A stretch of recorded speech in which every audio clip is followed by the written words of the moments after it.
years old now, and I've never had a girlfriend. I'm 25 and I've never had a girlfriend. That's right. I'm 27 years old and I have never dated or been in a relationship.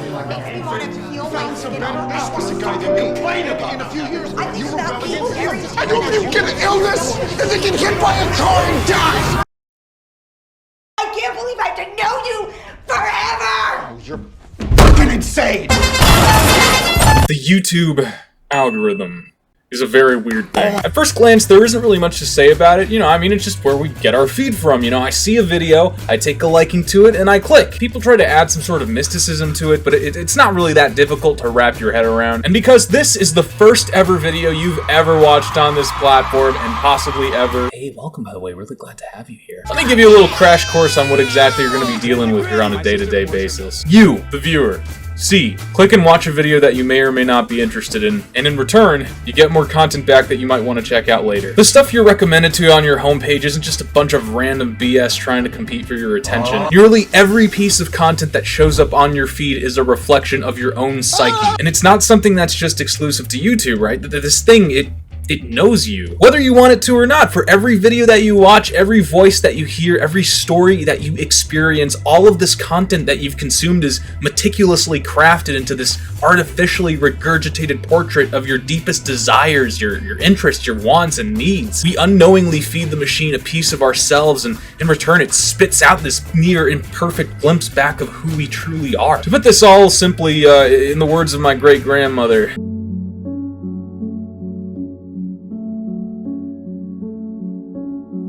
you can tell a lot about a person based on their For You page.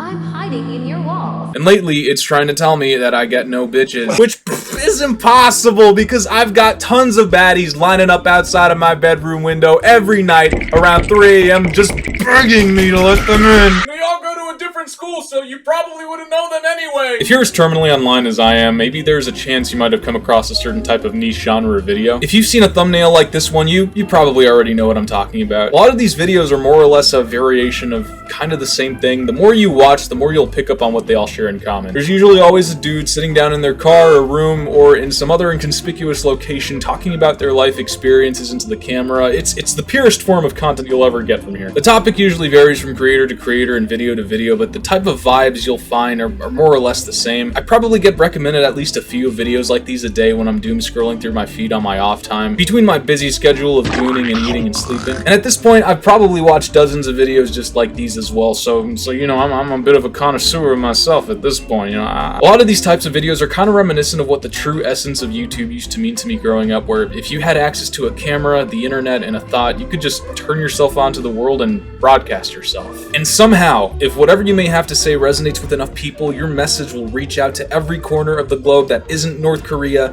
and people will hear you out, hopefully. And it looks like even to this day, that still holds true. In a sea full of Cocomelon challenge video content slop, there are still really authentic videos out there that are just people who want to share their 2 cents, aside from things being a little different now with advertising left and right being so far up your ass, man. It's like I'm being assaulted every 5 minutes with one like today's sponsor, Raid Shadow. No, we're not doing that here yet. But if you're lucky enough to not have the attention of a flat tire and sit through an entire video of someone talking into a camera without any Subway Surfer gameplay or Family Guy funny moments, you might actually connect with whatever that person behind the screen might actually have to say. And for what it's worth, I really do think it takes a lot of courage to be willing to share a piece of your deepest unbridled thoughts to the world like that, knowing that your digital footprint may very well be permanent. You know, it's been inspiring to me in that way. Because, man, let me tell you, you couldn't even torture me enough to convince me to say some of the things about how I truly feel in the deepest corners of my soul. You know, me personally, I'm a bit of a traditionalist, you know? I'd rather just slowly implode from the inside as I age, projecting my angers and frustrations while pushing away everyone I've ever loved or cared about, while posting suggestive comments into random Reddit posts at 4 in the morning on r/girls wearing wet socks while vaping in the Burger King bathroom. I really do appreciate these videos though, and every single creator who's shared their stories, but out of all these videos, there seems to be one topic that really gets recommended to me above all the rest. And I have never ever had a girlfriend. Never had a girlfriend. Never had a girlfriend. Never had a girl. Never had a girlfriend. Never had a boyfriend. Never been in a relationship. Never had a relationship. Never been in a relationship. Never dated or been in a relationship. I haven't been in a relationship. Never in any case, had a girlfriend. And you know, it doesn't even really stop at these kind of videos either. You know, it feels like I'm constantly being bombarded by people expressing their feelings and thoughts about how most of Gen Z just haven't really had the chance to experience being in a proper relationship. And I know that's not something exclusive to Gen Z, but honestly, the majority of people who I've seen talk about this definitely fall into that age range. It's no secret that in the realm of relationships, things aren't really looking like what they used to. You've probably never heard about this because I'm the first person to ever make a video about this topic on YouTube. But is there even a fix to this? You know, is it gonna be as simple as leaving my goon cave and touching grass? And don't you dare fucking tell me I need a shower any more than I already do, okay? Because once a week is more than enough. I'm trying to save the fucking planet! And before I go any further, though, I'm gonna drop a disclaimer here. I've gotta be honest. I'm not gonna pretend like I haven't had the pleasure of experiencing a relationship myself. Now, whether or not they knew they were in one is a whole other story. But at least I have some sort of semblance of an idea of what I can sort of describe as something that people could look at and be like, yeah, you know, it sure is possible that these two people truly do tolerate each other. But see, the thing is, that was ages ago.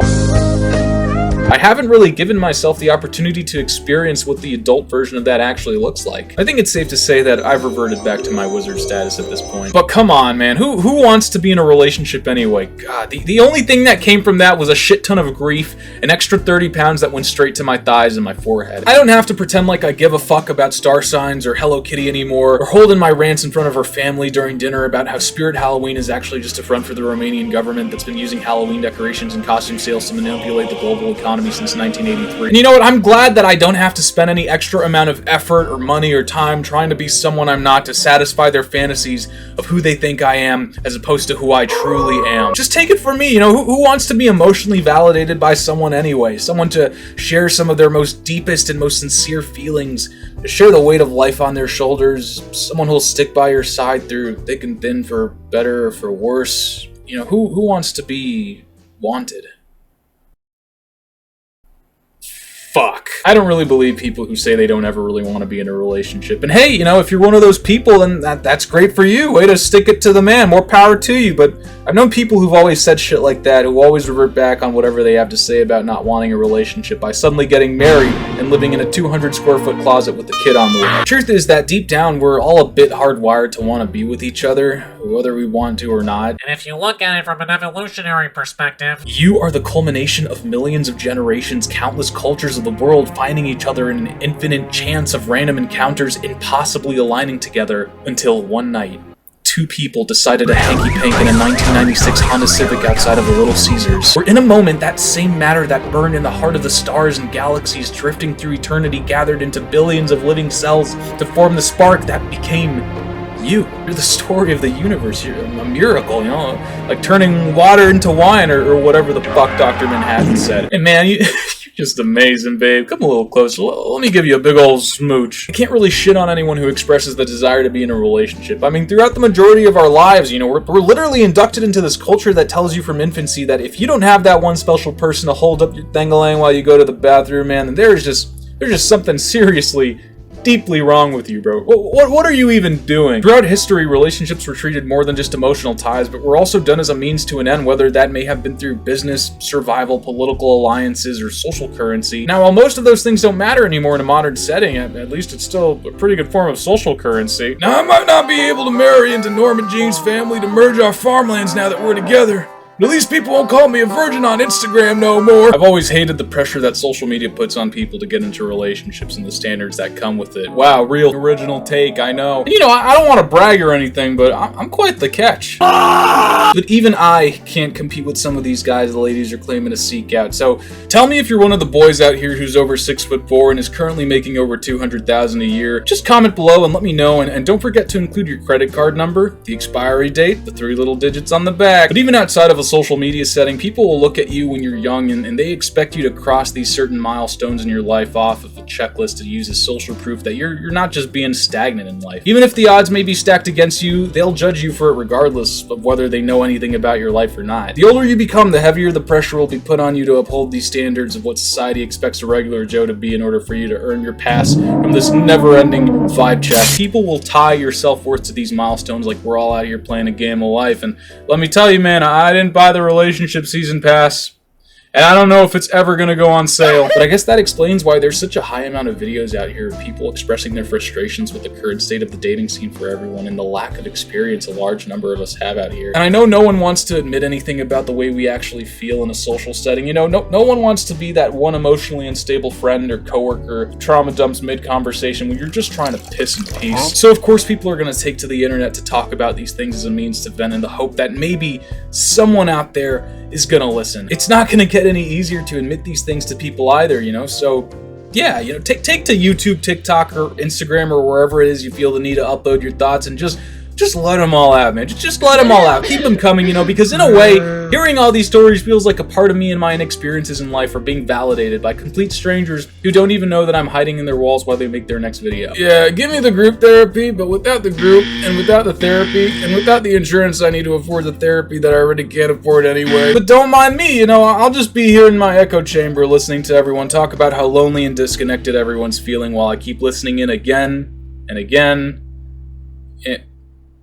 Damn, you know, I'm actually kind of getting sick of this shit. You know what, sometimes I feel like I'll never get the chance to experience another relationship ever again. It's just getting harder to believe that I will when it feels like everyone around you is saying that it's starting to feel impossible for them too, or at least it is online. You know, I wouldn't know what it's like going outside. And I wish there was an easy answer to this situation so we can all just collectively nip this in the bud, but no one's really built the same way, and some people just seem to have a really hard time understanding that just because something might have worked for you doesn't mean it'll work for them. But that's probably because they just came across a lot of bad advice. But if you buy my course with the link in the description right now for just $999.99, I'll teach you exactly what you need to attract the person of your dreams. People act like there's this one-size-fits-all solution for everyone, but the world isn't as black and white as people like to paint it out to be. We're not all going to develop in the same way or pace. Hell, you can take as much advice as you want from as many people and places as you possibly can and still fail. But what I do know is that there are just some things that are just objectively good for you. Like some things you just can't deny, like putting down the nightmare brick once in a while before starting the cycle all over again of looking out for people in similar situations that ultimately kind of reinforce our thought processes about looking at relationships in a way that we do now. Because misery loves company,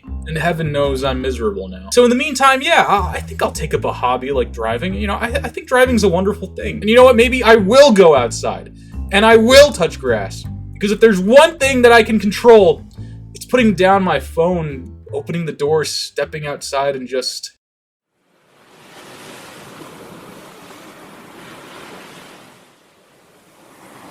But there's nothing actually practical about that now, is there? No, that's too easy of a scapegoat answer. Taking the time to actually work on yourself, it's just gonna take up way too much effort and time to reap the benefits. When we need it now. We need it yesterday. We need it today. No, we need something more practical. Something that you can take action on immediately after watching this video. No, we're not gonna spend another day passively consuming content while scrolling through your feed while figuring out what you're gonna watch while you eat lunch. No, you're gonna learn something today, whether you like it or not, you know, because you see, I tricked you into watching this whole video in order to give you actionable advice.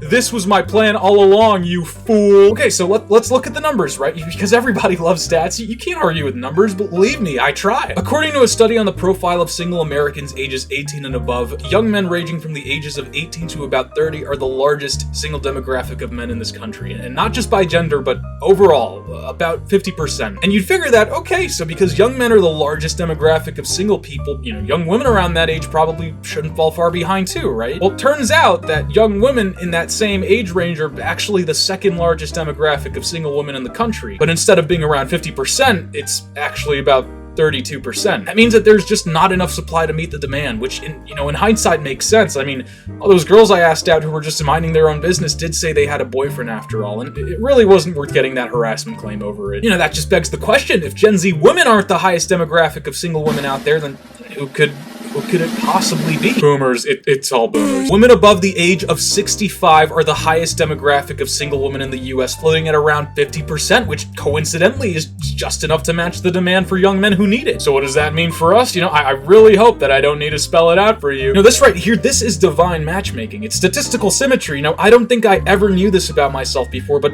I think I've always wanted a woman who'd knit me a scarf while calling me a dear and giving me that sloppy top supreme and ultra 4K 100% playthrough, no teeth gums only run. I bet that life insurance payout is gonna be great too, you know, just enough to get that 2% down payment on my 50-year mortgage plan. But if there's anything older women out here have over women our age, is that they know exactly what they want. No one is here for the streets, no one is gonna try to expect you to meet some ridiculous standard, and certainly you won't be giving them the ick, because everyone knows icks weren't invented before 1973. So alright, we have our target demographic, we know exactly who we need to approach after in order to find a suitable partner, but now the question is, where? It's not like boomers are just walking around out in the open like that all willy-nilly. No, I'm talking about a gathering, a large concentration of the perfect prospects all in one place. But where could I possibly find a place like that? You know, maybe perhaps a retirement community or a Cracker Barrel of some kind of... Wait, why do I smell cigarette smoke all of a sudden?